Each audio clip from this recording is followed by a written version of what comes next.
প্রিয় এলাকাবাসী, প্রিয় দেশবাসী, ইসলামী ছাত্র শিবির বাংলাদেশের সকল নাগরিক গতকালকে যে ভিডিও ফুটেজ প্রকাশিত হয়েছে এই মিটফোর্ড হাসপাতালের সামনে মধ্যযুগীয় কায়দায় আমার ভাই পলাশ ভাইকে হত্যা করা হয়েছে, আমার ভাই সোহাগ ভাইকে হত্যা করা হয়েছে। পুরো বাংলাদেশের সকল সচেতন মানুষ আতঙ্কগ্রস্ত হয়েছে হত্যাকাণ্ড দেখে। আমরা বলতে চাই সন্ত্রাসীরা আমাদেরকে আতঙ্কগ্রস্ত করতে এই হত্যাকাণ্ড ঘটিয়েছে।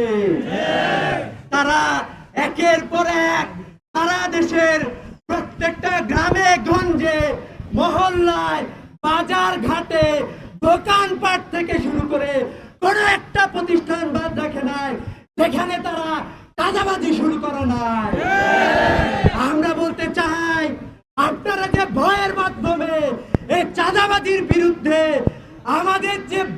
আমরা যে ভয়েস রেজ করি এখান থেকে থামাতে চান, আমরা এখান থেকে থামবো না। আপনারা মনে হয় এখনো ভুলের স্বর্গে বাস করছেন। বাংলাদেশের জনগণ এই চাঁদাবাজির বিরুদ্ধে ঐক্যবদ্ধ হয়েছে। আমি এই জনগণকে, ছাত্র সমাজকে আহ্বান জানাবো, আমাদের চিন্তায় বিপ্লব নিয়ে আসতে হবে।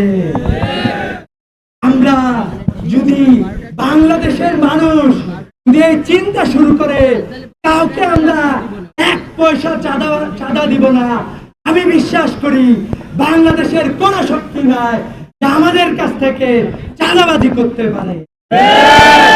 আপনারা একটা চাঁদাবাজির একটা সাইকেল তৈরি করেছেন, গ্রাম থেকে শুরু হয়, দোকান থেকে শুরু হয়, আস্তে আস্তে বড় নেতা পান, এইভাবে একবারে টপ জায়গা পর্যন্ত এই চাঁদার ভাগ পৌঁছে। আমরা আপনাদেরকে হুঁশিয়ার উচ্চারণ করতে চাই, জনগণের টাকা নিয়ে, জনগণের সম্পদ নিয়ে এটা প্রকাশ্য চুরি এবং বাটপারি। যারা রাজনীতি করেন, জনগণের জন্য রাজনীতি করলে আপনারা মাঠে আসেন, জনগণের সাথে অংশগ্রহণ করেন, অন্যথায় আপনার রাজনীতি শেষ করে আপনারা চুরিতে ঢুকে যান। রাজনৈতিক দলের ভাষাটা হলো চুরি হতে পারে না। সংগ্রামী উপস্থিতি, চাঁদাবাজির সাইকেলকে বাংলাদেশের জনগণকে আমরা আহ্বান জানাইতে চাই।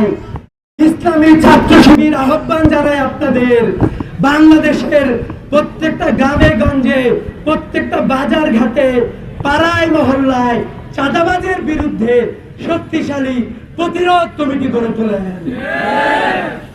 কারা কারা চাঁদাবাজিতে যুক্ত তাদের তালিকা তৈরি করেন, তাদের তালিকা তৈরি করে আমাদের কাছে পাঠান।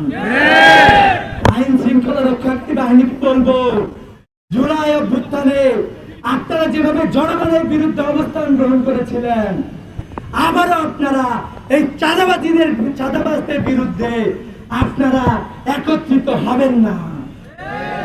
আপনারা জনগণের পক্ষে থাকেন, আমরা জনগণকে সাথে নিয়ে এই চাঁদাবাজির ইতি এই বাংলাদেশ থেকে ঘটাবো ইনশাআল্লাহ। সংগ্রামী উপস্থিতি, আমরা আপনাদের সবাইকে, ইসলামী ছাত্র শিবির আপনাদের সবার সাথে থাকতে চাই। আগামীতে আপনারা আপনাদের এলাকায়, পাড়া মহল্লায় যারা যারা চাঁদাবাজ আছে তাদের তালিকা তৈরি করে আমাদের কাছে পাঠান। যারা চাঁদার জন্য একজন আরেকজনকে হত্যা, খুন, কোপাকুপি ইত্যাদি করেন তাদের তালিকা আমাদেরকে দেন। আমরা বলতে চাই আপনারা ভয় পাবেন না। হাসিনা বিগত 16 বছরে আমাদেরকে হত্যার হুমকি দিয়েছিল, আমাদেরকে গুম করেছে, খুন করেছে, আমাদেরকে জেলে ভরেছে। আমরা কি দমে গিয়েছিলাম? না। প্রতিটা সময় জনগণের পক্ষে আমরা কথা বলেছিলাম। আমরা এটা বলতে চাই, আজকে যারা চাঁদাবাজি করতেছে, আজকে যারা খুন করতেছে, প্রকাশ্য ধর্ষণ করতেছে, যেরকম বিচার শুরু হয়েছে আপনাদের সবার বিচার শুরু হবে।